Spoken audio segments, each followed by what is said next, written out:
Hi Hagee, it's Friday. This is Get Your Mind Right Monday, but we're taping it on Friday.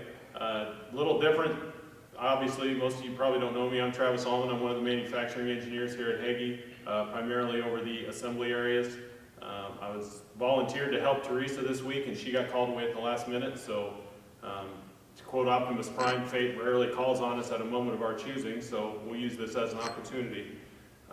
What I want to talk about a little bit this week is, as an engineer, one of my primary functions is problem solving. So I want to talk about that a little bit. Don't turn off your computer. I'm not going to talk about problem solving methods or techniques. That's boring stuff. That I want to talk about something that's a little more important, and that's your attitude towards problem solving. And this goes for anybody in the plant, whether you're turning wrenches on the line, whether you're a salesman, a service tech, whatever it is. So a couple of things you have to do to solve a problem before you ever get into a technique. First of all, you have to view the problem as a challenge, okay? You can't consider it an obstacle. You can't consider it something that makes you stop. You have to consider it as a challenge, a chance to learn something you don't know, a chance to do something you've never done before. Every problem is an opportunity to learn, and you have to face it that way. Remember that when facing a problem, some things seem really, really big. For instance, one of the big things on the line right now is parts shortages. A person turning wrenches out there cannot control whether they have their parts on time, but maybe they can control how they organize their parts so that they can find a shortage quicker. Or maybe they can put them in a way that when they do show up, they can get them on the machine quicker and save some time that way. So make sure you focus on what you can control in a problem, not that there is a problem. Make sure when you're considering how to solve a problem that you pay attention to facts and not opinions. I've heard before somebody will come up and say, this part is breaking every time we go to put it on. You do a little research, you find out the last 3 have broke, but we didn't have a problem before that. So that it gives you a new direction to go to solve the problem. Maybe we just had a bad batch rather than it's actually a bad part.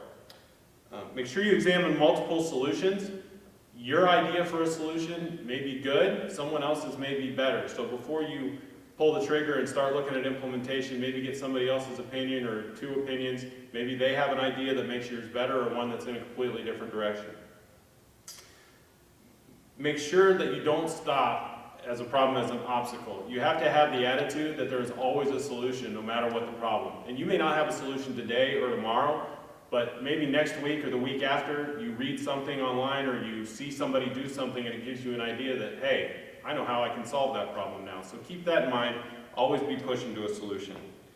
And then once you do find a solution, make sure you understand that implementation can take time. So just because you have a great idea today, it could take 2-3 weeks or even longer to implement. You never know what ripples it causes down the line. So be patient with implementation. It's always harder than the actual problem solving. Believe that you have control, especially over your own area. If you take pride in what you do, no matter what it is, you want it to be the best, and you have control over that. I've always said my best resource are the people I work with every day that turn wrenches. They're the ones that give me the best ideas, they're the ones that bring the problems to me, and they're the ones I have to use to get solutions.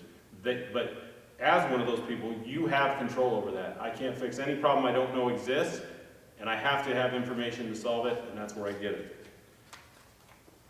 If you want to get into problem solving, start small. Maybe you have one tool you don't like that you can investigate something different. Maybe you have something that you have to walk to get that you can try and move closer. Maybe you can't redesign a machine or a part, but you can always do something, so start small. For those of you who know me, you know I'm a runner, and one of my goals for this year is to run a marathon. But the most important step with me was not going into marathon training. It was a year and a half ago when I actually got on the couch and just started to get to this point. So make sure you start small. To sum it up, it all comes back to Hagee value number 2. Be passionate and determined in whatever you do, because that'll get you through everything. Even if you don't know techniques, if you don't have a degree, if you're not an engineer, anyone can solve a problem if you just are determined and passionate about getting it done, and you get there.